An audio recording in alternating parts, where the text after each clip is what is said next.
Berapa banyak yang siap diberkati firman Tuhan hari ini? Berapa banyak yang bersuka cita? Amin. Haleluya. Saya percaya hari ini Tuhan akan bekerja luar biasa dalam hidup kita masing-masing. Dan saya berdoa seperti seri khotbah bulan ini, Lord, light the fire again. Tuhan, nyalakan kembali api itu. Dan khusus di bagian yang ketiga dari seri khotbah ini hari ini, saya akan bagikan kepada saudara tentang pasukan Tuhan. Pasukan Tuhan yang berapi-api.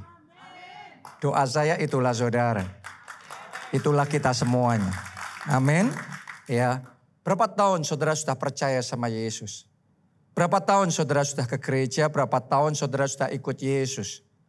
Tapi pertanyaannya, apakah saudara mengerti bahwa Tuhan memanggil kita menjadi pasukannya? Menjadi tentaranya. Tuhan tidak memanggil kita hanya jadi orang Kristen yang biasa saja.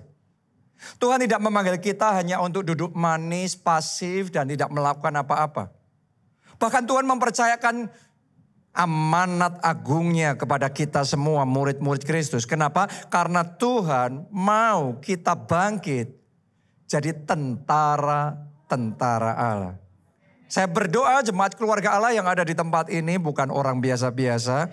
Tapi Roh Kudus, roh yang luar biasa itu diimpartasikan ada dalam diri saudara. Dan itu mengobarkan api roh yang menyala-nyala dan membangkitkan kita. Jadi tentara-tentara Allah yang luar biasa. Karena itu hari ini kita akan belajar dari kehidupan Kornelius. Dia seorang tentara, dia seorang pemimpin pasukan elit. Kita baca dulu di dalam Kisah Para Rasul 10 ayat 1 sampai ayatnya yang kedua. Di Kaisarea ada seorang yang bernama Kornelius. Seorang apa? Perwira pasukan yang disebut pasukan Italia. Nah, Anda harus tahu dia bukan rakyat biasa. Tapi dia seorang perwira. Dia bahkan membawai sekitar 100 tentara. Jadi dia seorang pemimpin. Tahukah saudara, kita sebagai anak-anak Tuhan, kita juga dipanggil untuk menjadi pemimpin. Kita dipanggil untuk menjadi kepala dan bukan ekor. Kenapa? Karena ada Roh Kudus di dalam kita. Roh yang lebih besar dari semua roh yang ada di dunia. Karena itu sementara firman Allah ini diberitakan, doa saya roh kepemimpinan itu dibangkitkan dalam hati saudara. Roh tentara Allah dikobarkan dalam hati saudara. Dan api Roh Kudus dinyalakan dalam spirit saudara. Kita kasih tepuk tangannya boleh yang paling meriah buat Tuhan kita. Nah, Kornelius ini bukan hanya dia seorang perwira secara jasmani, pasukan secara jasmani. Tapi dia juga adalah seorang tentara Allah yang luar biasa. Boleh saya katakan dia seorang perwira pasukan yang berapi-api di dalam Tuhan. Kenapa saya ngomong begitu? Anda lihat ayat yang berikutnya. Ayat yang kedua. Ditulis begini. Ia saleh. Nanti kita akan bahas satu persatu. Tapi Anda renungkan ini dia bukan cuma perwira biasa. Ada yang perwira cuma asal-asalan, sekedar percaya. No. Kornelius ini ditulis ia saleh. Ia serta seisi rumahnya. Bukan cuma KTP-nya Kristen. Tapi ia takut akan Allah dan ia memberi banyak sedekah kepada umat Yahudi dan senantiasa berdoa kepada Allah. Mari saya beritahu saudara, saya senang sekali dengan Kornelius ini karena dia bukan cuma tentara biasa tetapi dia adalah tentara Allah yang luar biasa. Dia orang yang punya dedikasi. Dia orang yang penuh dengan komitmen. Dan hatinya, rohnya menyala-nyala. Kesungguhannya di dalam Tuhan luar biasa. Jadi doa saya, kita semua di tempat ini, mulai hari ini, ayo kita naik level. Naik level di dalam komitmen saudara. Naik level di dalam kesungguhan saudara ikut Tuhan. Naik level di dalam iman saudara. Bukan jadi orang Kristen biasa-biasa. Bukan lagi selamanya pasif jemaat biasa. No, mulai hari ini ayo bangkit jadi tentara Allah. Amin. Kita kasih tepuk tangan yang paling meriah buat Tuhan kita. Makanya di gereja kita juga kalau Anda perhatikan kita punya retreat khusus namanya ESBC, Elite Soldiers Boot Camp. Jadi di situ tempat trainingnya dan kita mau setiap jemaat keluarga Allah bangkit jadi tentara Allah. Karena itu saya mau ajak saudara yang belum ikut ESBC, saudara bisa daftar ikut ESBC. Ketika ada diumumkan jadwal ESBC, jangan ketinggalan. Karena ini membawa kita naik level. Dalam kehidupan ini jangan pernah mau stagnan. Dalam kehidupan karir saudara jangan puas dalam zona kenyamanan. Dalam kehidupan keluarga saudara jangan cuma stagnan begitu-begitu saja. Selalu ada level berikutnya yang lebih lagi. Level berikutnya yang lebih lagi. Demikian pula di dalam perjalanan iman kita sebagai orang Kristen, sebagai pengikut Kristus. Saya berdoa tidak satu pun dari kita yang mandek, yang stagnan di satu level. Doa saya from glory to glory. Dari satu level masuk pada level berikutnya. Kemuliaan Allah yang semakin besar. Ayo bangkit jadi tentara Allah. Nah mari kita lihat Cornelius ini. Kita bahas satu demi satu ayat yang sudah kita baca tadi. Seperti apa Cornelius ini sebagai perwira pasukan, khususnya pasukan Tuhan yang berapi-api dan menyala-nyala. Api seperti apa yang dia punya? Saya bagikan ya, yang pertama, api ibadah yang menyala. Tadi kita baca, ditulis di dalam Alkitab, nggak sembarangan. Oh ya, nggak cuma sekedar dia percaya Yesus. No. Tetapi Cornelius ini saudaraku adalah seorang yang saleh. Jadi di sini Anda bisa merasakan ada kesungguhan hati. Ibadahnya sama Tuhan gak main-main. Ada komitmen yang luar biasa. Karena ada ibadah dan ada ibadah. Tapi Cornelius ini, dia ibadahnya butuh komitmen besar. Kenapa saya ngomong begitu? Karena dia perwira pasukan Romawi. Dan di zaman itu dewanya mereka itu adalah kaisar. Artinya kalau mereka menyembah Allah yang lain, ada resiko. Resikonya dicap pengkhianat. Resikonya dicap ini orang gak ngikutin aturan. Resikonya dia sendiri, bukan cuma dia sendiri, tapi juga keluarganya. Jadi ketika dia beribadah kepada Tuhan, itu bukan ibadah yang gampang. Tapi ibadah yang mempertaruhkan banyak hal. Bahkan mungkin nyawanya sendiri. Tapi yang luar biasa dari semua resiko itu pun, Cornelius ini tetap committed sama Tuhan. Dia tetap beribadah kepada Tuhan. Lebih baik buat dia kehilangan jabatan daripada kehilangan urapan. Lebih baik dia dibenci sama manusia. Buat dia lebih baik kayak gitu daripada kehilangan perkenanan Tuhan. Mungkin buat Paulus lebih baik dipotong dari karirnya daripada kehilangan imannya. Kenapa? Karena dia seorang pasukan Tuhan yang luar biasa. Dia seorang tentara Allah yang berapi-api. Hari ini saya ajak saudara, ayo kita teliti api ibadah kita masing-masing. Masihkah saudara beribadah sama Tuhan dengan api yang menyala-nyala? Masihkah saudara punya kerinduan di hati saudara seperti Daud, cinta akan rumahmu menghanguskan aku ya Tuhan. Ayo kita pergi ke rumah Tuhan. Aku bersuka cita ketika dikatakan orang, mari kita pergi ke rumah Tuhan. Atau ibadah sudah menjadi beban. Jangan-jangan ibadah hanya sekedar rutinitas. Sesuatu yang kita wajib dan harus ya seharusnya kayak gitu sebagai orang Kristen.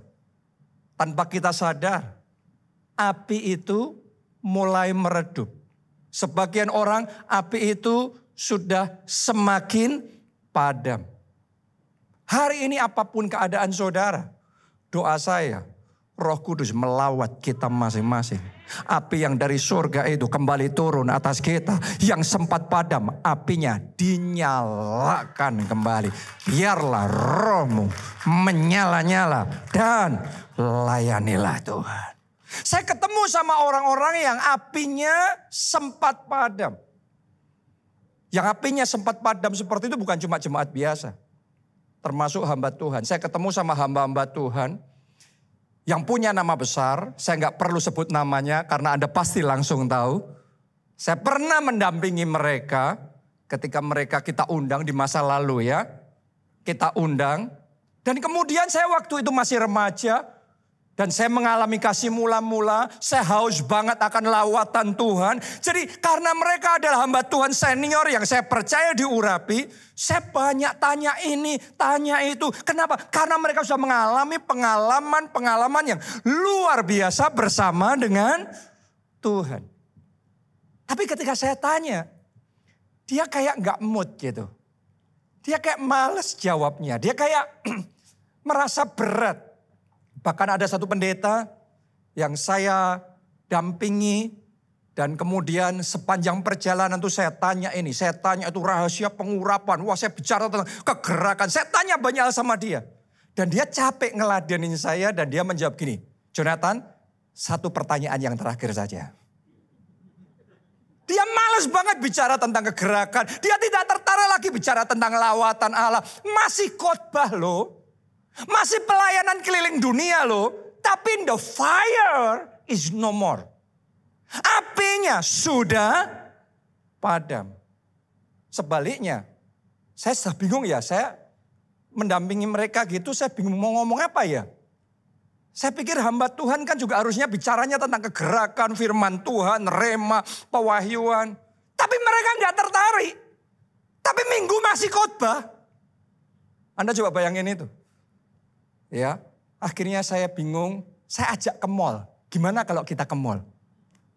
Begitu kita bicara mall, langsung saya bisa melihat apinya menyala, saudaraku. Dia sangat exciting sekali. Dia ngomong dia mau shopping, dia mau pijat, dia mau makan ini, makan itu. Saya bisa melihat apinya berkobar, api shopping, api nge-mall. Tapi api ibadah, api pelayanannya sudah padam. Dan ternyata nggak lama. Yang kayak gitu untuk sekian tahun kayaknya fine-fine aja. Sampai di satu titik namanya hilang. Nggak terdengar lagi. Yang satunya lagi sampai di satu titik saya dengar akhirnya jatuh dalam dosa. Dan kemudian sudah habis semua pelayanannya. Saya mau ngomong sama saudara, kalau saat ini api kita padam dan kita pikir fine-fine aja. Think again. Jangan sampai kita kehilangan keselamatan kita. Jangan sampai kita kehilangan, kita jatuh tapi kita tidak sadar. Biarlah firman Tuhan hari ini jadi warning buat kita semua. Biarlah firman Tuhan hari ini jadi wake up call. Panggilan untuk kita bangun kembali, bangkit kembali. Dan nyalakan api itu kembali. Lord, light the fire again. Amin. Jadi ibadah itu saudaraku jangan disamakan dengan aktivitas duniawi. Ya, ibadah itu altar kita berjumpa dengan raja di atas segala raja. Lihat, Cornelius mempertaruhkan nyawanya untuk tetap beribadah. Lihat ini, Sadrak, Mesak dan Abednego gara-gara beribadah kepada Allah, mereka harus dilemparkan ke dapur perapian yang menyala-nyala. Daniel karena menyembah Allahnya, maka dia dilemparkan ke gua singa. Sebagian orang Kristen di zaman ini kalau kehilangan apinya, hujan membuat mereka tidak beribadah. Oke, ajaan untuk nge-mall, ajaan untuk kuliner, aktivitas ini dan itu akan bisa membuat ibadahnya hilang. Hari ini saya berdoa firman Tuhan ini diurapi oleh Roh Kudus. Menyalakan api itu. Api yang sempat padam itu harus dikobarkan. Harus dibangkitkan. Harus dinyalakan kembali. Saya kalau ketemu sama orang yang apinya menyala di dalam Tuhan. Itu bisa kerasa ya. Saya dulu waktu remaja punya teman. Orangnya diam. Gak banyak omong. Tapi heran. Setiap kali kita ibadah remaja. Ketemu sama dia. Seringkali kok ngelihat tangannya lebam. Kadang-kadang kepalanya. Kadang-kadang apanya, kakinya. Kita gak ngerti kenapa. Suatu hari waktu kita duduk bareng dan kita sharing. Teman-teman nanyain sama dia. Kamu kenapa kok seringkali lebam-lebam kalau datang ke gereja? Baru dia cerita di situ. Bahwa sebenarnya dia dilarang orang tuanya ke gereja. Papanya khususnya. Ya, dan setiap kali dia ke gereja ketahuan pasti dihajar. Setiap kali ke gereja lagi ketahuan lagi. Bukan cuma dihajar.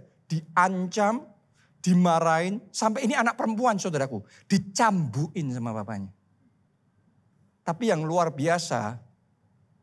Anak remaja ini dia ngomong mau dimarahin, mau dicambuin, mau digebukin kayak apa. Aku tetap cinta Yesus. Silahkan tubuhku dihajar. Aku tetap beribadah. Dan aku tetap melayani Tuhan.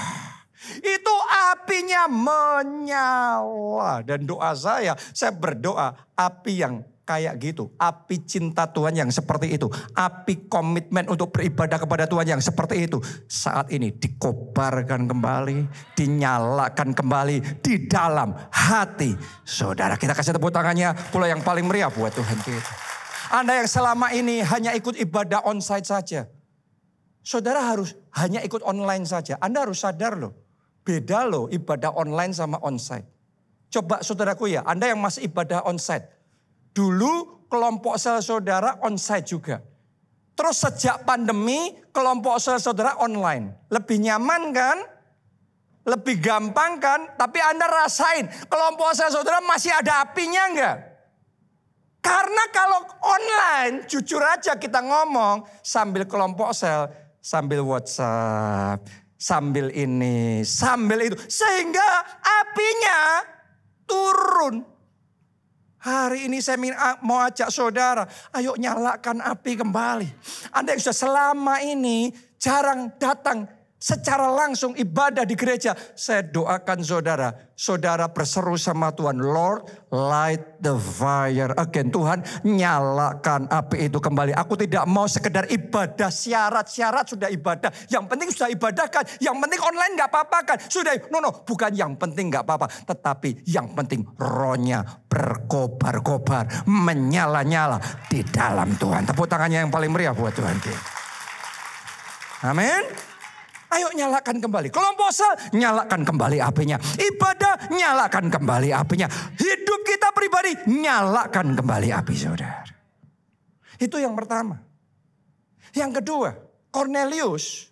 Dia itu pasukan Tuhan yang punya api yang berkobar untuk jadi berkat. Dia bukan hanya saleh. Dia bukan hanya committed untuk beribadah. Dia bukan seorang worshiper saja. Tapi Cornelius ini dia juga seorang penabur. Dia punya api yang menyala untuk menabur, untuk memberi, untuk jadi berkat. Dan itu bukan pencitraan, itu bukan supaya dilihat orang lain dia dermawan. Itu bukan sekedar untuk dapat pujian dari manusia. Itu dia lakukan Karena api cintanya sama Tuhan berkobar-kobar secara luar biasa. Kita baca ya, Kisah Para Rasul 10 ayat yang keempat. Ia menatap malaikat itu dan dengan takut ia berkata, ada apa Tuhan? Jawab malaikat itu, lihat saudaraku. Anda bayangin kalau Anda ketemu malaikat. Itu yang dialami Cornelius. Malaikat itu ngomong begini. Semua doamu dan apa?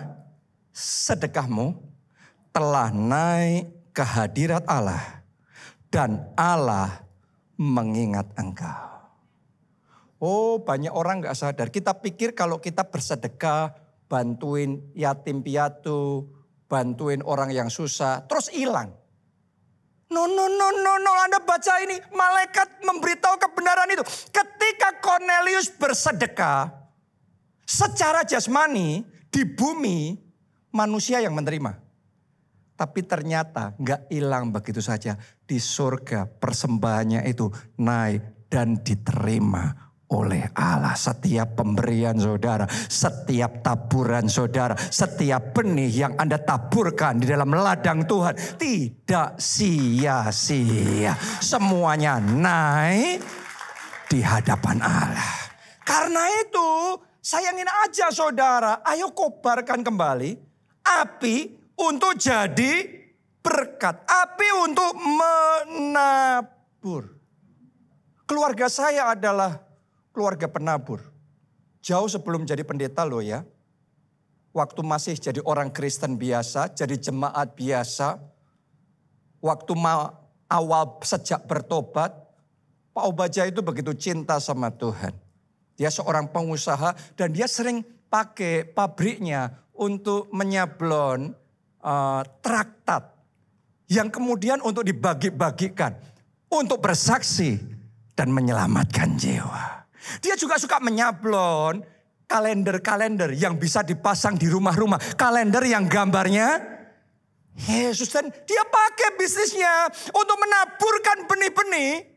Untuk menyelamatkan jiwa. Itu adalah taburannya. Dia bukan hanya mengembalikan persepuluhan. Tapi dia juga janji iman.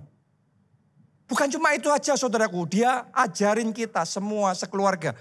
Saya tuh anak yang sejak dari kecil papa saya, mama saya masih di pengusaha, jadi jemaat biasa. Tapi kita sudah ditertibkan, diwajibkan untuk mengembalikan persepuluhan, untuk cinta Tuhan. Diajari untuk menabur. Jadi ini bukan sesuatu yang kita lakukan baru setelah jadi pendeta. No. Sejak awal ikut Yesus, sejak awal keluarga kita adalah keluarga penabur.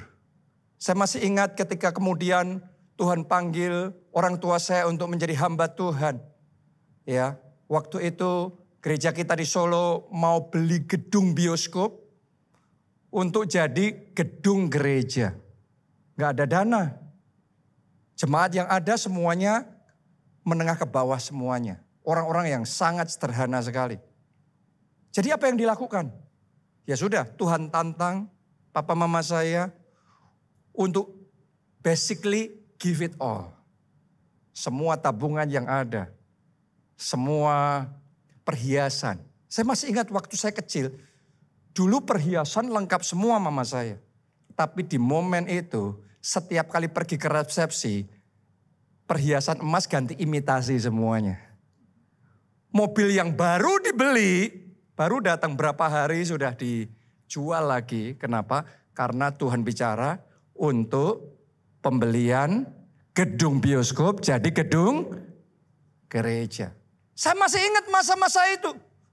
Di mana mereka menabur dan menabur sampai cincin kawinnya pun ikutan ke bawah, dipersembahkan sampai hari ini gak ketemu lagi. Tapi puji Tuhan, Tuhan ganti dengan cincin yang baru, saudaraku. No worry ya. Tuhan selalu membaharui dengan anggur yang baru. Cinta yang daripada Tuhan. Kita kasih tepuk tangannya yang paling meriah buat Tuhan kita. Tapi basically itu hatinya. Selalu memberi, selalu menabur.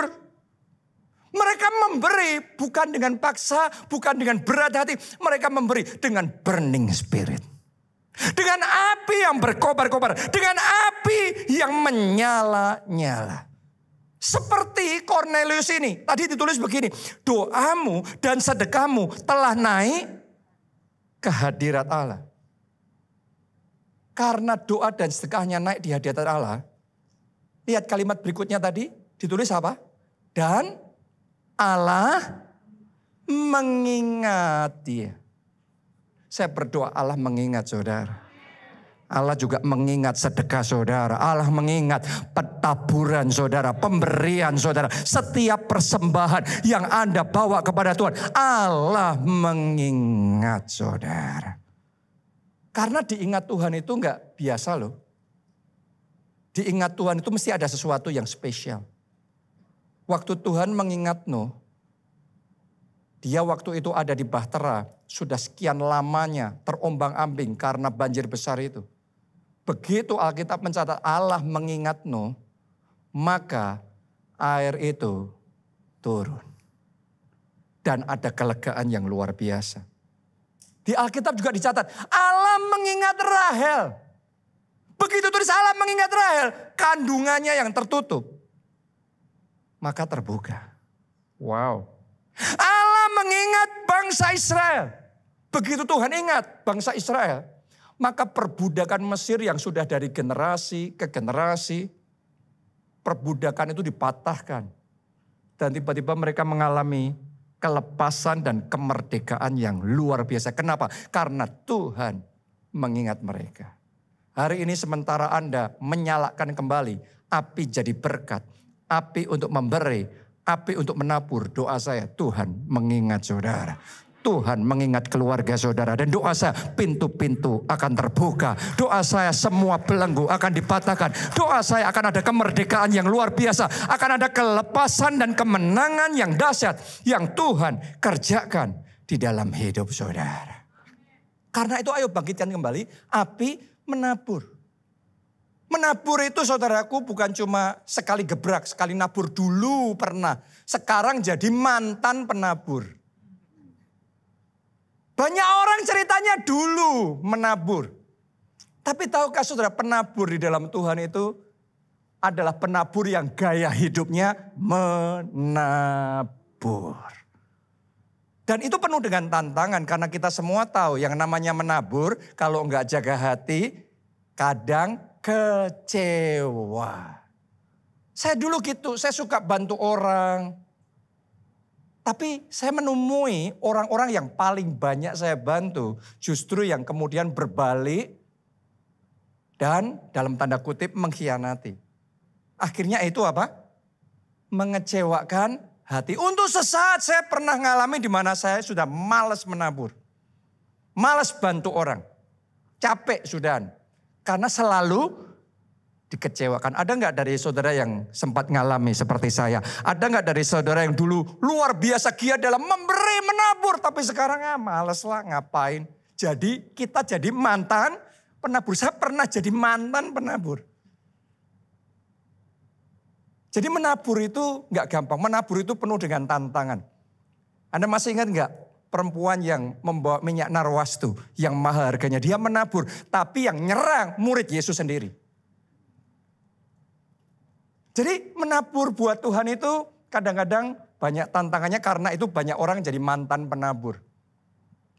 Saya belajar sampai di satu titik. Roh Kudus berurusan sama saya pribadi. Melalui hal yang saya alami itu. Saya mulai belajar memurnikan hati saya. Kalau saya menabur walaupun manusia yang menerima. Tetapi saya tahu di surga taburan saya naik di hadirat Tuhan. Dan Tuhan mengingat saya. Itu lebih dari cukup. Karena kalau taburan saudara cuma sama manusia. Manusia berbalik. Anda kecewa. Anda hilang taburannya. Tapi kalau sudah ngerti. Taburan itu bukan sekedar untuk manusia. Bukan sekedar untuk gereja. Untuk pekerjaan Tuhan. Tapi taburanmu naik di hadapan Tuhan. Itu cukup. Taburan kita naik di hadapan Tuhan itu cukup. Karena Yesus ngomong segelas pun kamu kasih buat yang paling kecil ini.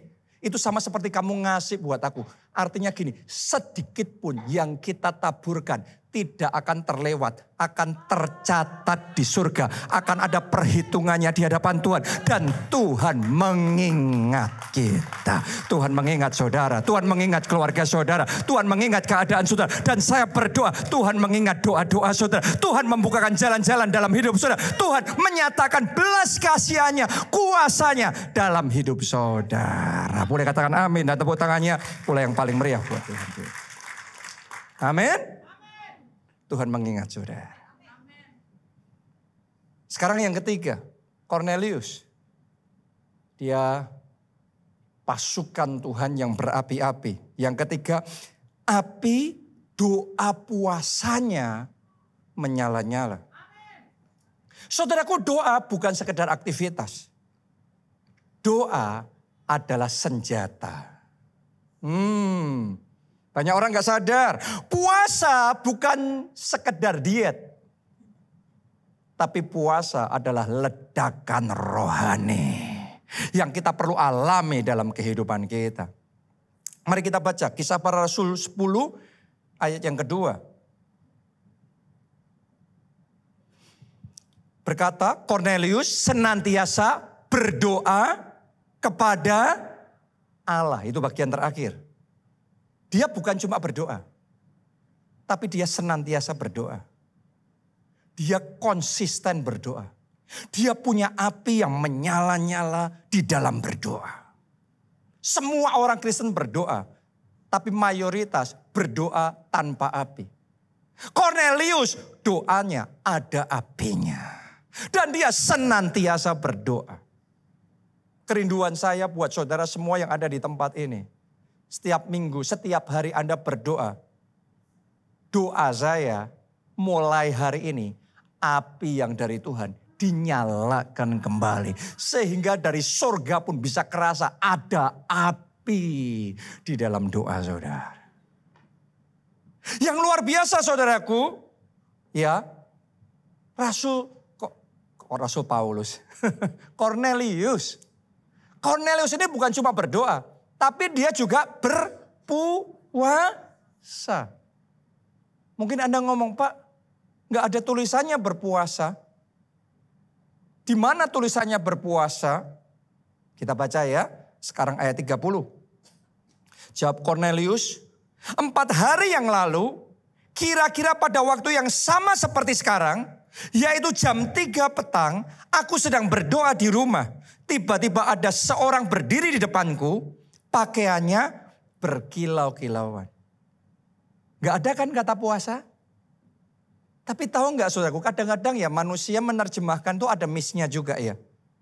Alkitab bahasa Indonesia ini diterjemahkan dari King James Version, bahasa Inggris. Saya bacakan buat saudara dalam versi bahasa Inggrisnya. Ditulis begini, 4 days ago, 4 hari yang lalu, I was fasting until this hour. Aku sedang puasa. Jadi Cornelius ini bukan cuma berdoa, tapi dia doa puasa. Dia doa puasa. Semuanya katakan doa puasa. Dengan api katakan doa puasa. Tambahkan saya katakan saya doa puasa. Yang mau doa puasa berapi-api. Tepuk tangannya yang paling meriah buat Tuhan. I was fasting until this hour. Aku sedang berdoa sampai jam ini, yaitu jam 3 petang. Dan ini ditulis bukan asal-asalan. Anda harus tahu adatnya mereka, orang Yahudi itu, ya kalau berdoa itu di jam-jam tertentu. Dan biasanya jam 12, jam 3, jam 6, jam 9, terus balik seperti itu jam 12 malam, ya terus seperti itu. Mereka berdoa di jam-jam tertentu. Makanya ditulis Cornelius pun juga berdoanya jam 3. Dan sekarang saya perhatikan yang kayak gini, tradisinya Yahudi, Anda boleh teliti itu tradisinya orang Yahudi sejak dari ribuan tahun yang lalu. Ya, itu diikuti oleh hamba-hamba Tuhan dari Nigeria. Yang sekarang di sana lagi ngalami revival yang luar biasa.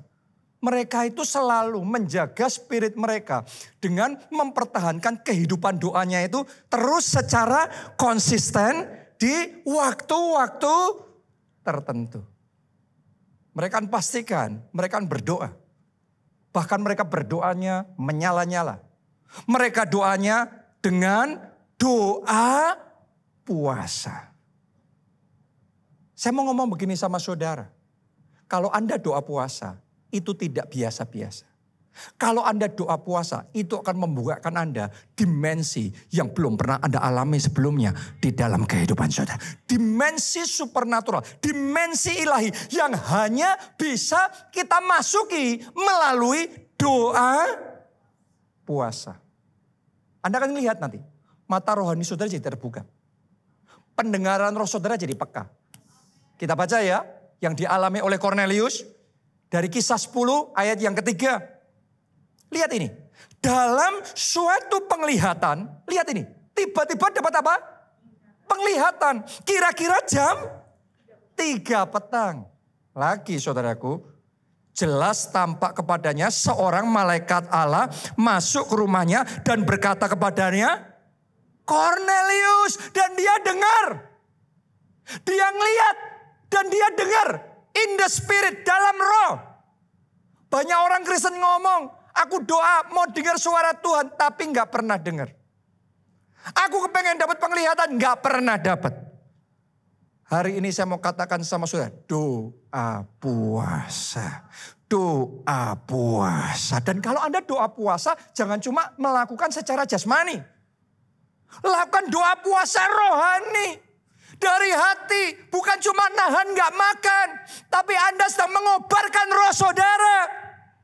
Nahan gak makan tuh hanya satu bagian dari doa puasa. Tapi sementara Anda doa puasa, tambah jam doa saudara. Tambah waktu saudara untuk bahasa roh. Tambah momen saudara untuk membaca dan merenungkan firman Tuhan siang dan malam. Nanti Anda akan mengalami seperti Kornelius. Dia bukan orang Yahudi loh. Dia perwira Romawi, Italia, pasukan Italia. Tapi tiba-tiba mata rohnya terbuka, dapat penglihatan-penglihatan. Tiba-tiba telinga rohnya bisa mendengar suara malaikat, suara Roh Kudus. Saya mau ngomong sama saudara, ada orang-orang di tempat ini, saudara butuh tuntunan Tuhan dalam hidup saudara.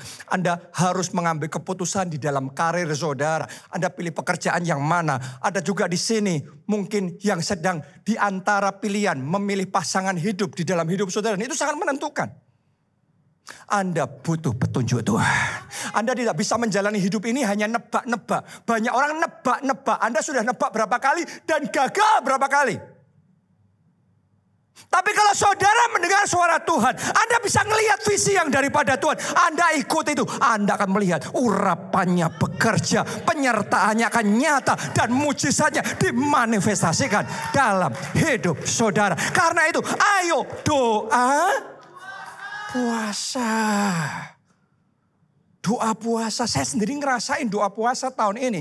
Saya dibawa masuk ke dimensi ilahi yang lebih dalam yang belum pernah saya alami sebelumnya. Saya diperlihatkan sama Tuhan hal-hal yang sebelumnya saya belum bisa ngelihat itu.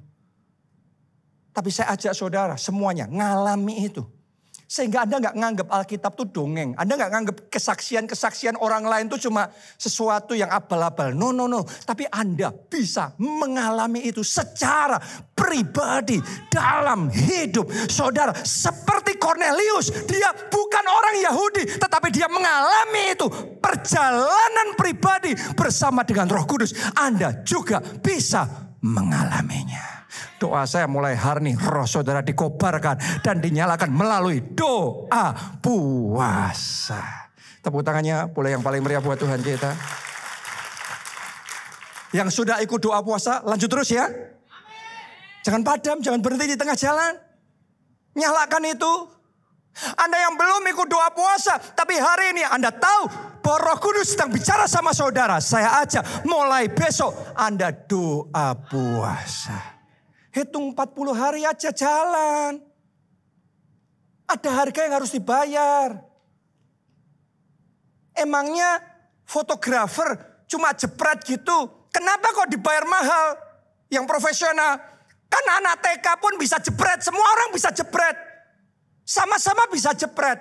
Jepretnya tuh lain. Yang satu sudah berlatih luar biasa. Ngelihat angle-nya. Matanya ini bisa ngelihat yang orang lain gak bisa lihat. Itu secara jasmani. Di dunia fotografi. Dalam dunia roh juga sama.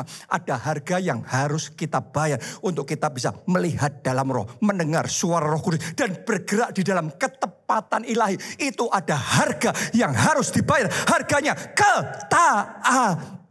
Ayo kita bangkit. Doa puasa. Amin. Bahkan saya ajak saudara. Besok Selasa ya. Kita sudah start KKR pencurahan Roh Kudus di PIK sana. Jam berapa itu? Jam 7 kan? Jadi saya ajak saudara. Ayo gabung. Ayo ikut. Jangan ada yang ketinggalan. Tema yang Tuhan kasih tahun ini. Tuhan memberi kemenangan kepada orang yang diurapinya. Saudaraku, orang yang sama diurapi dan tidak diurapi, kemenangannya berbeda. Di 2025 ini banyak peperangan yang terjadi. Baik itu secara dunia, entah itu secara fisik, entah itu secara ekonomi atau apapun. Peperangan itu banyak. Kehidupan pribadi kita masing-masing juga banyak pergumulan, banyak perjuangannya. Kalau Anda mau melihat kemenangan, Anda butuh urapan Tuhan. Karena itu selama 10 hari ke depan, mulai besok Selasa, ayo saya invite saudara datang dan nantikan pengurapan yang daripada Tuhan itu. Dan Anda akan melihat tahun ini, Anda akan bersaksi, sekarang aku tahu Tuhan memberi kemenangan kepada yang diurapinya. Diurapi dan tidak diurapi itu bisnisku lain, kesehatanku lain, keluargaku lain, pelayananku lain, masa depanku lain. Aku tahu Tuhan memberi kemenangan kepada orang yang diurapinya. Nantikan urapan Allah itu. Bulan Mei ini KKR ya. Bulan Juni UC. UC itu lebih lagi. Kenapa? Karena itu orang-orang keluarga Allah dari seluruh Indonesia, orang-orang yang paling haus, paling lapar rohnya, yang apinya menyalanya paling berkobar, dijadiin satu. Anda kan bisa melihat, di situ akan ada terobosan yang lebih dalam, kedalaman yang lebih intens, pewahyuan yang lebih luar biasa. Tuhan akan manifestasikan di tengah-tengah kita. Dan tahun ini saudaraku dari Jakarta yang berangkat ke Solo, itu lebih dari 500 orang. Tahun ini sampai ada yang nyewa bukan cuma satu gerbong kereta api, tapi seluruhnya di booking semuanya untuk rame-rame berangkat saudaraku. Ini luar biasa sekali. Jadi ini sesuatu yang sedang Tuhan kerjakan di tengah-tengah kita. Karena itu ayo bangkit semuanya. Nyalakan apimu. Api doa puasanya harus dinyalakan kembali. Bahkan api selamatkan jiwa. Ini yang terakhir ya Cornelius, api selamatkan jiwa. Anda lihat tadi, Kisah Para Rasul 10 ayat yang kedua. Ditulis begini, ia saleh dan seisi rumahnya takut akan Allah. Jadi Cornelius ini bukan cuma yang penting saya sendiri yang selamat. No. Dia pastikan istrinya juga harus sungguh-sungguh. Dia pastikan anak-anaknya. Bahkan ART-nya juga harus sungguh-sungguh. Selamat. Saya mau ajak semua di tempat ini. Orang tua. Jangan punya mindset yang terserah. Anakku ke gereja gak ke gereja terserah. Baca Alkitab enggak ya sudah. Mau gimana lagi. No. Cornelius ini saudaraku dia berjuang supaya aku dan seisi keluargaku kami beribadah kepada Tuhan. Kami melayani Tuhan.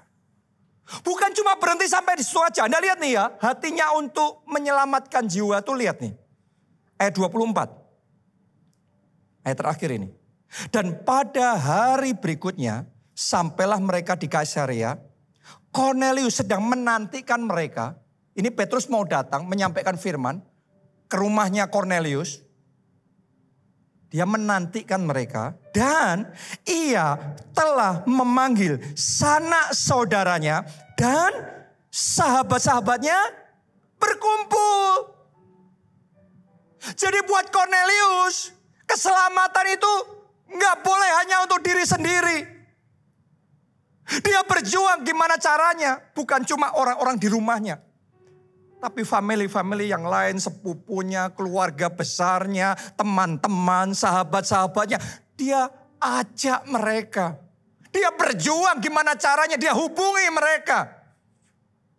Supaya mereka datang dan mendengarkan firman Allah. Saya yakin awalnya orang-orang itu datang karena sungkan sama Kornelius. Dia pakai jabatannya. Dia pakai posisinya, dia pakai pengaruhnya, dia pakai semua yang dia bisa pakai untuk membawa sebanyak mungkin orang datang. Dan dari satu orang ini saudaraku, seisi keluarganya diselamatkan, teman-temannya diselamatkan, sahabat-sahabatnya diselamatkan, dan sangat banyak orang diselamatkan. Apinya menyala-nyala. Masih adakah api menyala-menyala dalam hidup saudara? Api untuk menyelamatkan jiwa. Api untuk bersaksi. Api untuk mengajak teman-teman, keluarga saudara. Atau buat saudara yang sudah sendiri aja gak apa-apa. Sendiri ke surga gak apa-apa. Sendiri diselamatkan gak apa-apa. Cornelius seorang perwira, dia tahu kalau Sandra berhasil diculik sama musuh, kita harus gerak cepat. Kalau enggak habis mati. Cornelius paham itu. Karena itu dia berusaha mati-matian.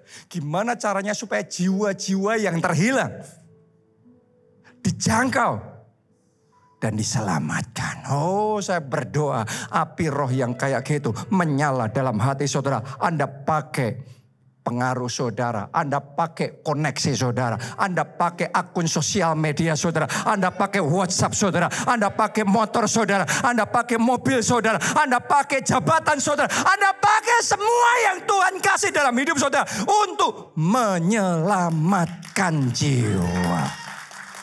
Menyenangkanmu.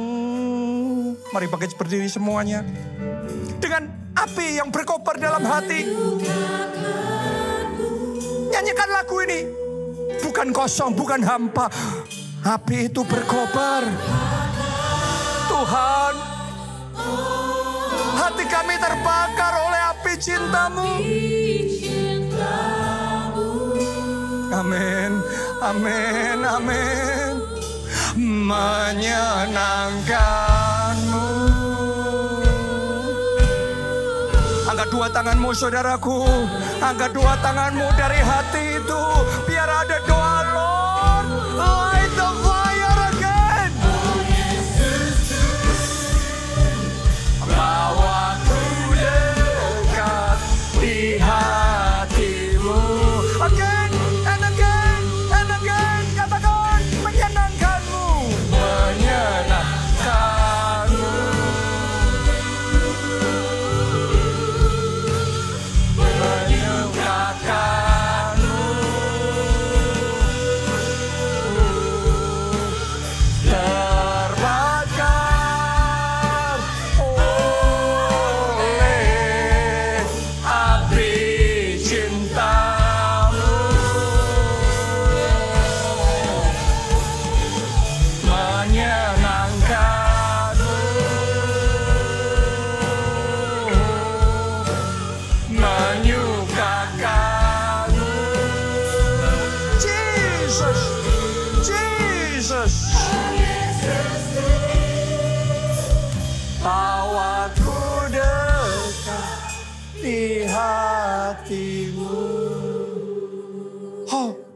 Cornelius ini seorang tentara yang rohnya menyala-nyala.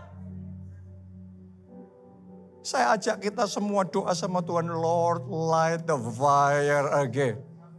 Sama-sama saudara ngomong Yesus. Anda tahu ngomong Yesus tanpa api dan ngomong Yesus dengan api. Ada api cinta yang menyala-nyala. Anda harus tahu di telinga Tuhan itu nyampainya totally different. Anda angkat tangan, Anda nyanyikan lagu yang sama, menyenangkanmu, menyukakanmu. Tanpa api dibandingkan dengan api, naiknya ke tahta surga itu berbeda. Hari ini saya ajak saudara, ayo datang di hadapan hadiratnya lagi. Tuhan nyalakan api itu kembali. Angkat dua tangan saudara. Doa, semuanya doa. Katakan, Lord, light the fire again.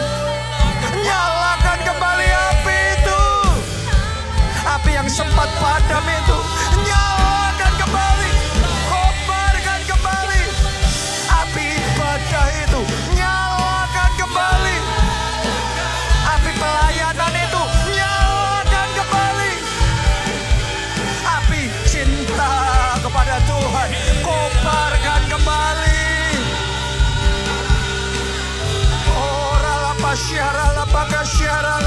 Api untuk berdoa, api untuk bersaksi, api untuk menyelamatkan jiwa, api untuk Tuhan, nyalakan kembali.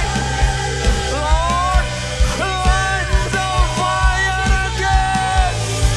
Nyalakan, nyalakan, nyalakan. Yang bisa bahasa roh, Anda boleh berdoa dalam bahasa roh. Yang belum, Anda berdoa dalam bahasa Indonesia. Minta api itu menyala kembali. Sekira la pasyara, la pasyara, la pasyara, tangkap pasyara, la. Sekira la pasyara, la pasyara. Ora la pakai, sekira la pasyara. Lord, light the fire again. Nyalakan kembali api itu.